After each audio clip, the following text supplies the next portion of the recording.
Bienvenidos a CTI Online. Soy Hali Batista. Mi esposo y yo somos los pastores principales aquí en CTI y estamos muy felices de que estés con nosotros. CTI está aquí para ayudarte a encontrar y seguir a Jesús. Así que no importa dónde estés o por lo que estés pasando, oramos para que este mensaje tenga algo especial para ti. Te animo a recibir todo lo que Dios tiene preparado para ti hoy.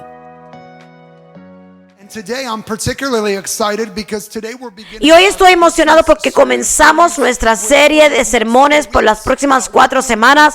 Vamos a estar preparando nuestros corazones para el significado real de la temporada, que es Jesús, nuestro Salvador, que nació para ser Emmanuel, Dios con nosotros.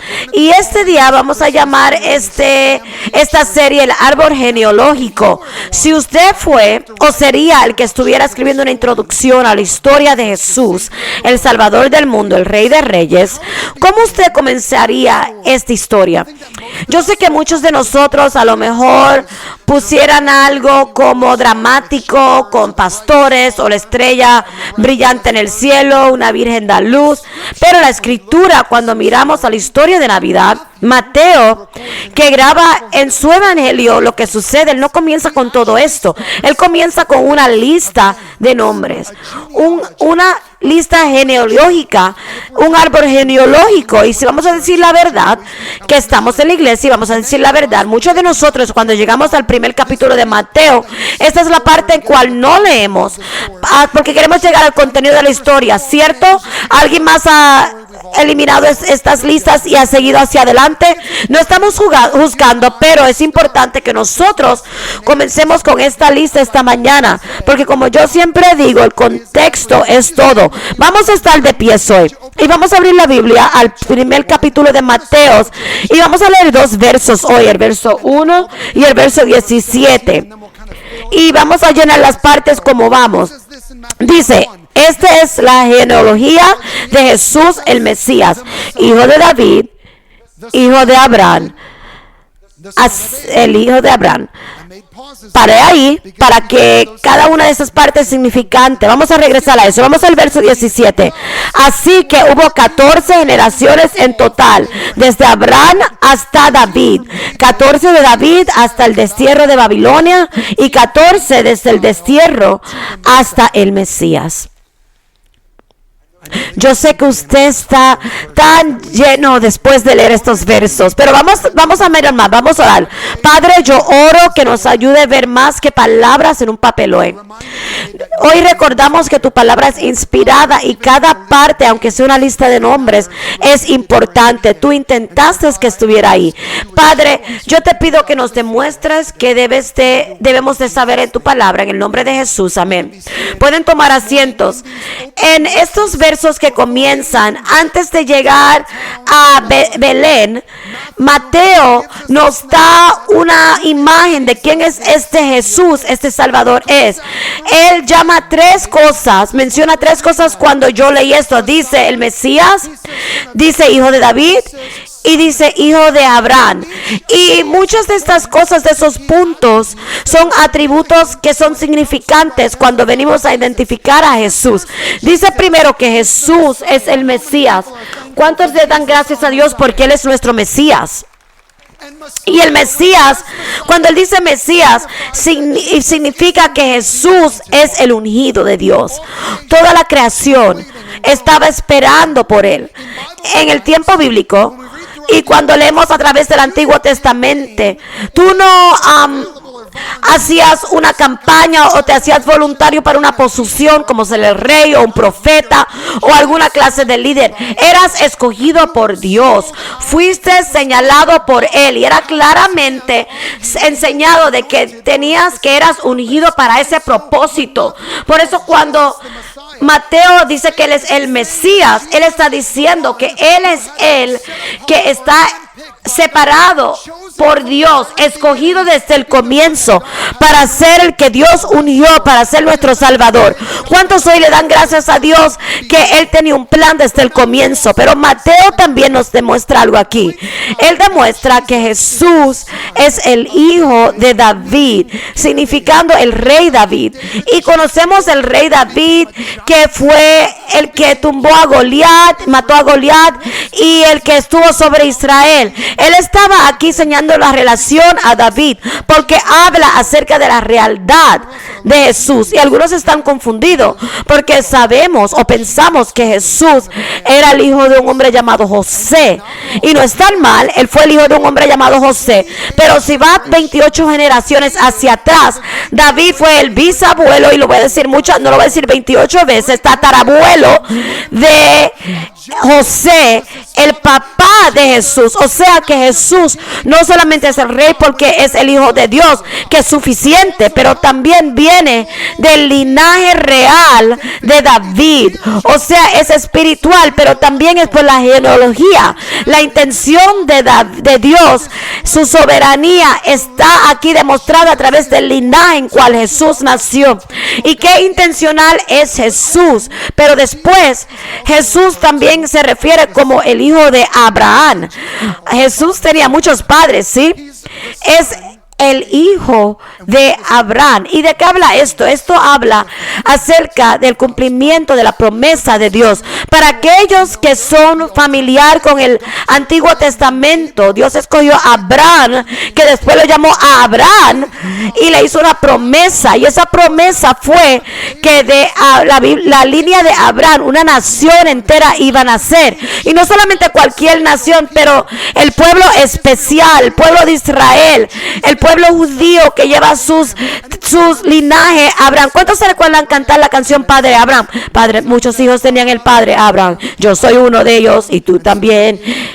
Y vamos a adorar. ¿Se recuerdan? Excelente. Muchas personas dicen que esta es la iglesia más rara que yo he estado en mi vida. Yo crecí cantando esa canción en la escuela dominical. Pero Abraham, esa promesa que Dios le hizo a Abraham fue que a través de uno de sus descendientes, Dios iba a bendecir el mundo entero. ¿Saben quién era el descendiente que Abraham, que bendició a todo el mundo, fue? Jesús.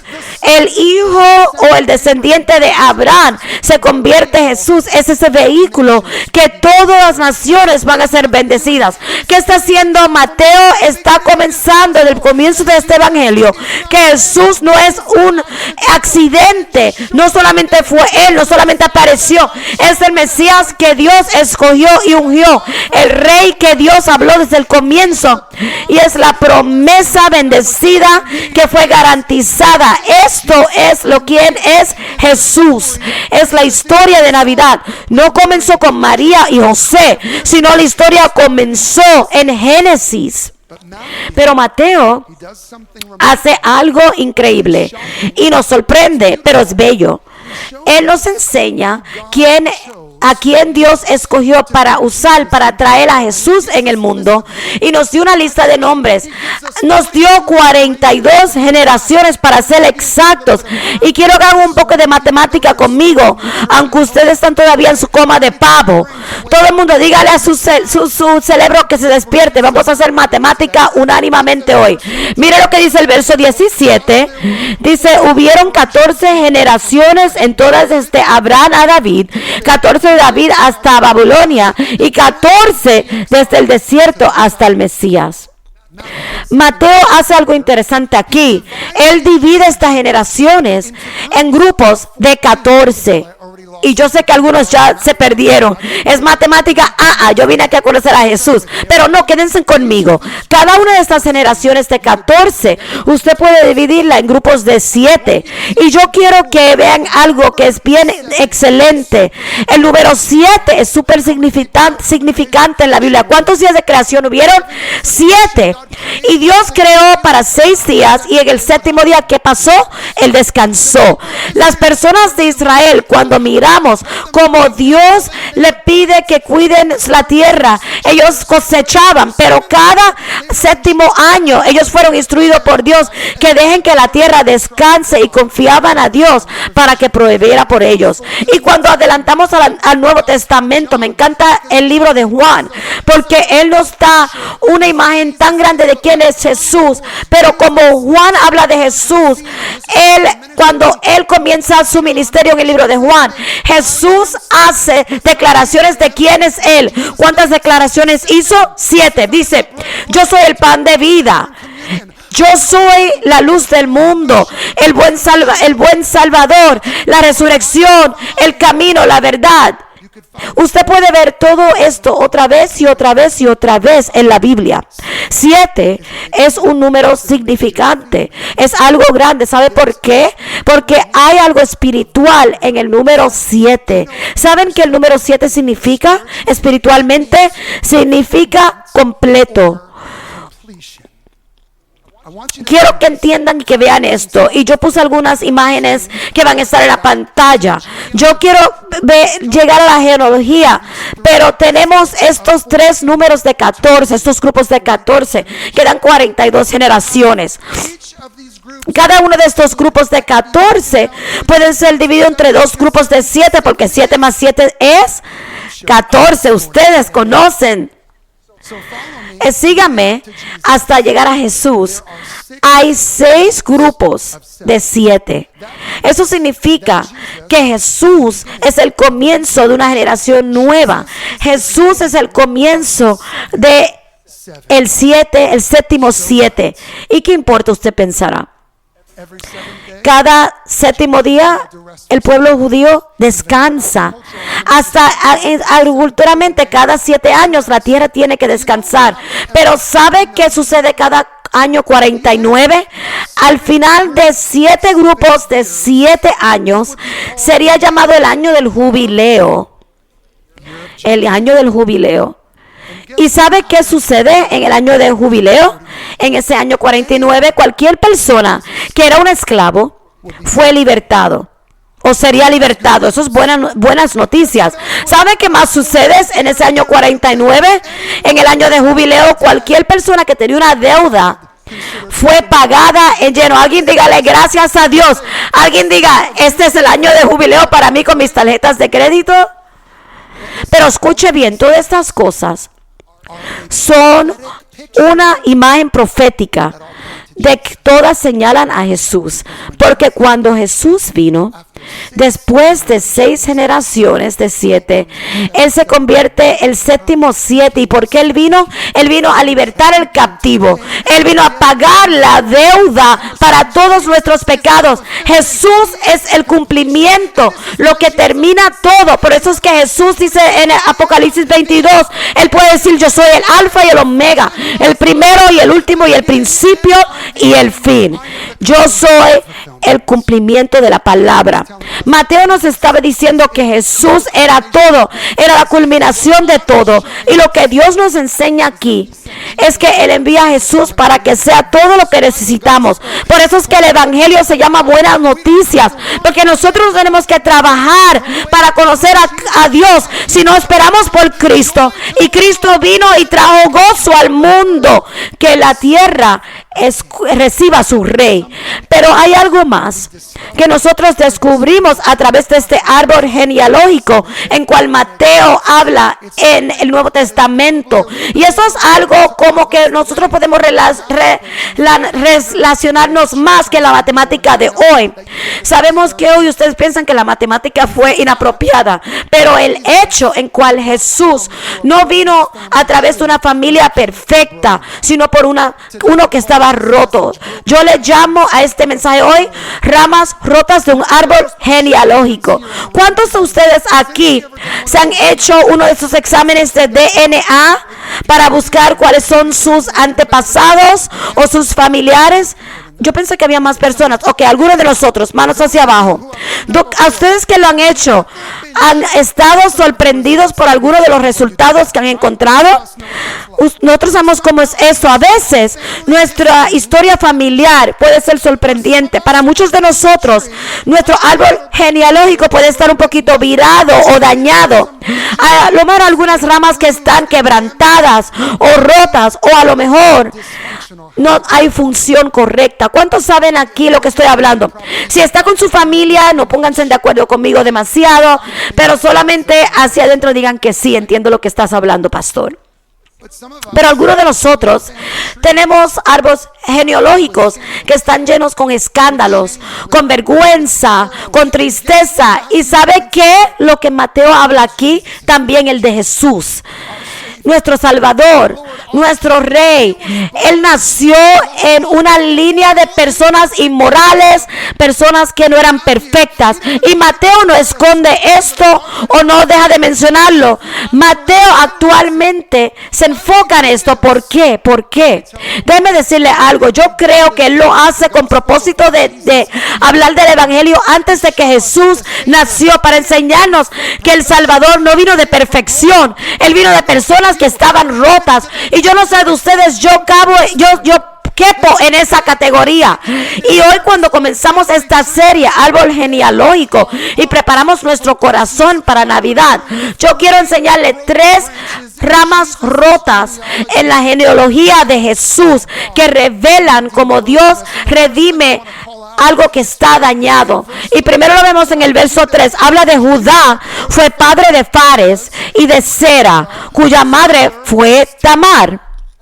Y yo quiero hablar de Tamar y quiero hablar específicamente de cómo Dios redimió la tristeza y lo que te ha sucedido a ti personalmente.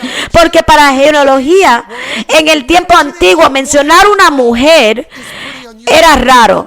O sea, si usted leyera a través de Mateo capítulo 1, casi menciona todo que son hombres, padres y hijos. Pero Mateo, en la inspiración del Espíritu Santo, llama algo específico a algunas mujeres. Las mujeres en este tiempo de la historia eran marginalizadas, no eran igual a los hombres, eran suprimidas, oprimidas, no eran significantes. Pero yo creo que es importante que nosotros veamos que Jesús cambia aquí la historia, y hasta el árbol genealógico Jesús valoró a las mujeres tanto que, ¿cuántos saben o se recuerdan que después que él regresó de la muerte, quién es la primera persona que Jesús se le aparece? A una mujer en un jardín. ¿Las mujeres no están contentas por esto? Deben de estar. Pero aquí en este árbol genealógico no solamente son algunas mujeres incluidas, pero Tamar está incluida. Y es algo que uno no puede tener en el pensar si conoce la historia de ella. La historia de ella está en Génesis 38.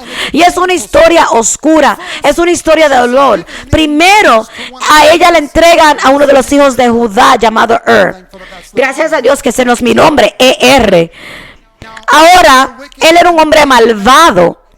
Y él le dio a Tamar, quiso dar hijos a Tamar. Cuando él murió, entonces Judá se lo promete a su otro hijo, el hijo que se llamaba Onán. Y yo le doy gracias a Dios que ese no es mi nombre. Y Onán la usó a ella y la abusó, pero también no le dio hijos. Y y Onán, estos hermanos, eran tan malvados, eran los esposos de Tamar, eran tan malvados, hicieron tantas cosas horribles ante los ojos de Dios, que la Biblia dice que Dios terminó su vida. Y Judá, después de perder sus 2 hijos, ella le echó la culpa a Tamar y la echa del hogar y la lleva a un futuro donde era una viuda y no tenía nada. Y mire, escuche, ella no era perfecta, pero ella no era malvada. Ella era una mujer muy herida, una mujer maltratada, una mujer en cual mintieron, la abandonaron, su familia estaba atrapada en ciclos de disfunción, estaba en una situación donde pecaron contra ella. Es una de las cosas más complicadas en toda la Biblia y trágica.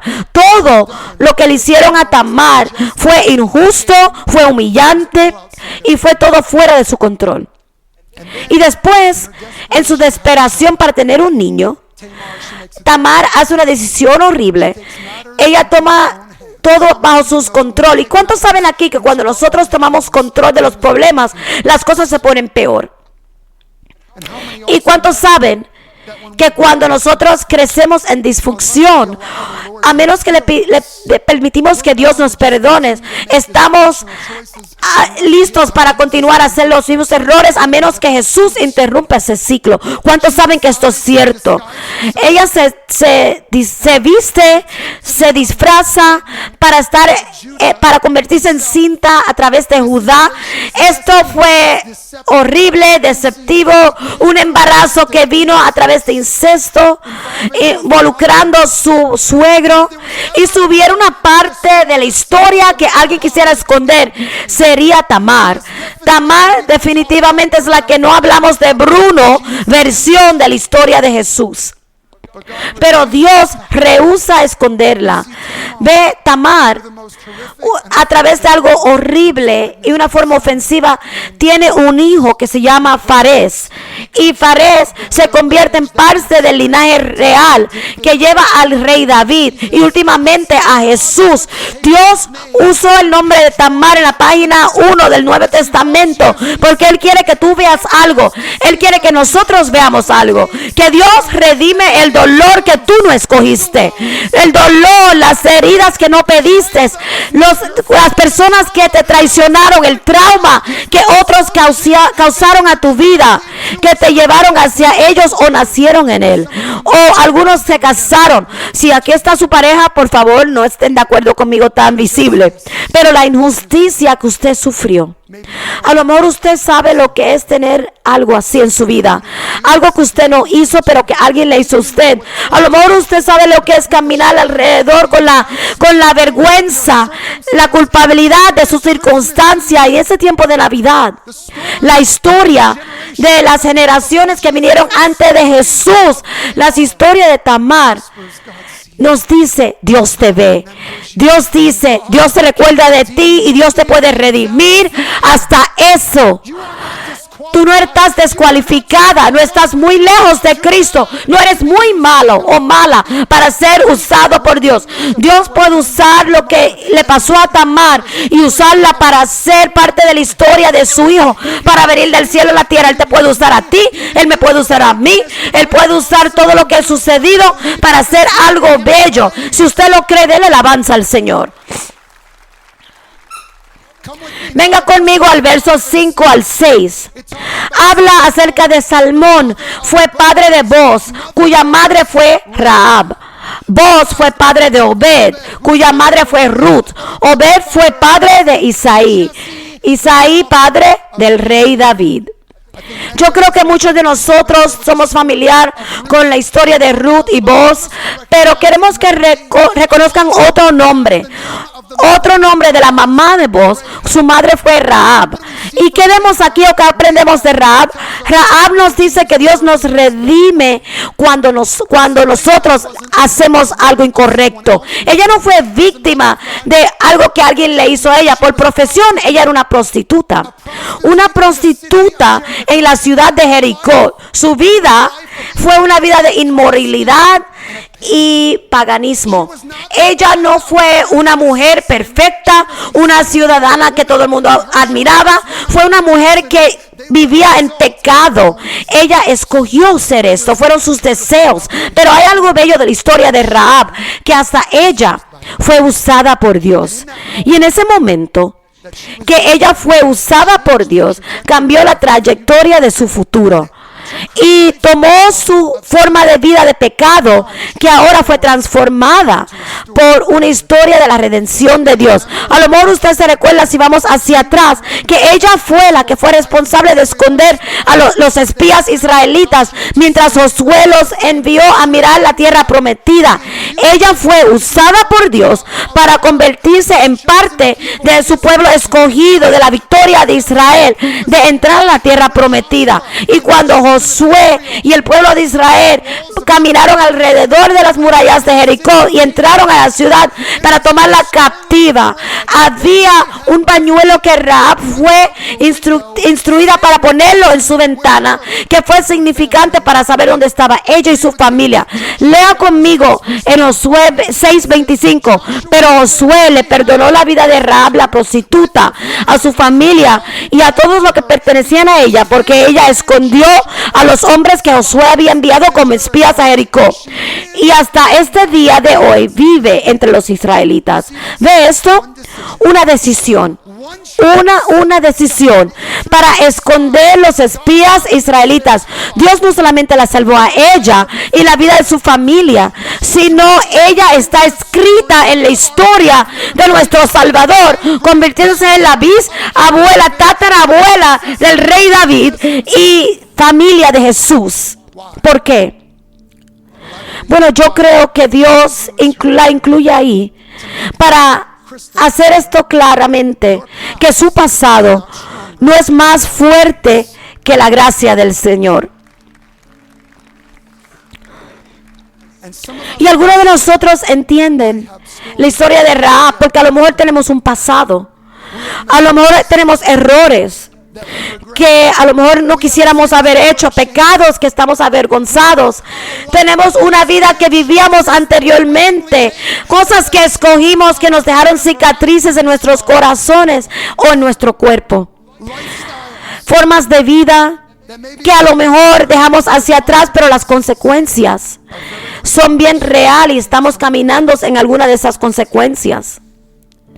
Pero ve el hecho de que Rahab, la prostituta, está escrita en la genealógica de Cristo. Nos recuerda que Jesús no vino solamente para personas buenas. Él vino para personas que necesitaban su misericordia. Yo necesito su misericordia. Todos necesitamos su misericordia. Nuestro pasado está cubierto por la misericordia de Dios. Y si Dios puede escribir la historia de una prostituta y cambiarla, puede escribir y cambiar su historia y la historia mía. Una más esta mañana en el verso 6 dice: Isaí fue el padre de Salomón, cuya madre había sido la esposa de Urías. Si usted pensó que la familia de Jesús no se ponía más Jerry Springer, estaba mal.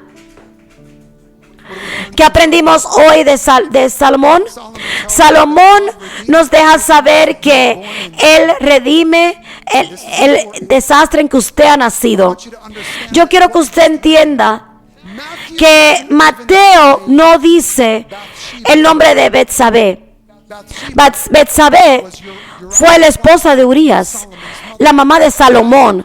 Y yo creo que a lo mejor la razón en cual su nombre no lo dice es porque Él quiere que nosotros sentamos qué pesado y oscuro es esta historia. El rey David, el hombre en que la Biblia dice un hombre como el corazón de Cristo, en un momento de debilidad, abusó su poder, comete adulterio, se acuesta con la mujer de otro hombre y para hacerlo peor, él trata de cubrir todo. Él crea la muerte de Urías, la prepara, hace que la muerte suceda al esposo de Betsabé, que fue un soldado en su propio ejército, uno de sus propios soldados. Betsabé cae en estado, pero el niño muere. Urías está muerto y la relación entre Betsabé y David no comienza en escándalo solamente, pero comienza en tristeza, en dolor, en quebrantamiento y consecuencias. Y en este momento trágico, Dios trae otro hijo, le da otro hijo que se llama Salomón. Y Salomón se convierte en uno de los reyes más grandes de la historia de Israel. Y Jesús viene a través de ese linaje. Y saben a quién Él representa. Él representa a cualquier persona que dice: yo no escogí mi familia. Yo no pedí que esto me sucediera.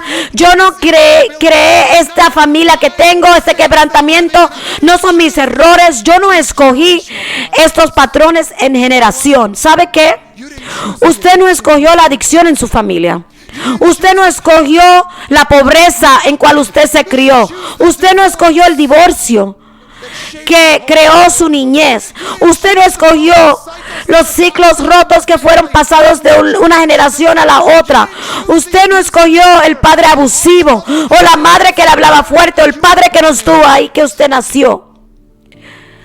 Pero la historia de Salomón nos dice que en lo que nacimos no pone un límite en lo que Dios puede hacer a través de nosotros.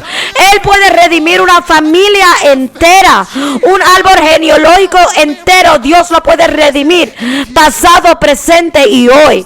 Ve, esta es la historia de Navidad que nadie habla. Porque antes de que Mateo hable de una mujer llamada María y un hombre llamado José, antes de los pastores, antes de los reyes magos siguen unas estrellas, antes que los ángeles cantan bienaventurado Dios en la creación. Mateo nos da una lista de personas rotas, quebrantadas, para darnos el corazón de Dios. Nos enseña a Tamar. Él puede redimir el quebrantamiento que nos sucede. Rahab, Dios puede redimir el quebrantamiento que hicimos nosotros, que somos culpables. Y nos enseñas a Salomón, él puede redimir en lo que nacimos. Y lo bello de esto es que Dios puede redimir todo. Esto es el significado de Navidad. Jesús no vino por una familia perfecta. Él no vino para personas perfectas. Él vino a redimir todas las ramas rotas de su árbol genealógico. Y hoy hay algunos de nosotros aquí que sentimos que nuestra historia está muy rota, que nuestro pasado está muy complicado, nuestra familia es complicada. Ay, tú no vas a entender, las heridas son muy profundas. Pero el mensaje de la genealógica de Cristo es que no hay rama que está muy rota para nuestro Dios redimir. Jesús, nuestro Mesías, vino para los que estamos quebrantados, para los que han pecado, para los marginalizados, para los que están con dolor, para los culpables, para las personas que no tenían más esperanzas, para los inmorales, para los que no tienen justicia. Él vino a salvar a aquellos que estaban perdidos. Y esta mañana tengo buenas noticias. Él puede añadirte a una familia nueva. No estás para permanecerte en la mano que te dio la vida. Tienes que permanecer ahí en el quebrantamiento que has vivido hasta este momento. Él dice, quiero adoptarte para que seas parte de mi familia, para que seas parte de esta familia bella que yo he formado. Quiero darte una identidad nueva, una historia nueva, quiero darte un comienzo nuevo, quiero darte un futuro nuevo. Quiero que seas parte de mi familia. Y aquí es como esto sucede. Solamente comienza por aceptar la invitación en cual Jesús nos da.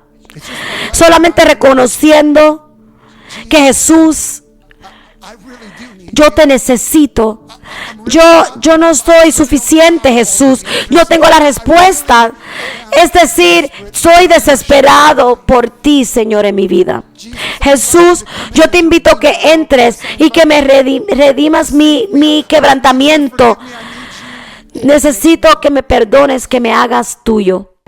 Gracias por ser parte de la familia de CTI. No olvides suscribirte a nuestro canal. Serás el primero en saber cuando estamos en vivo o compartimos contenido nuevo. Siéntate libre de compartir tus pensamientos en los comentarios sobre cómo este mensaje te ha bendecido o si hay alguna petición que podemos orar por ti. Apreciamos mucho su tiempo y esperamos verlos pronto.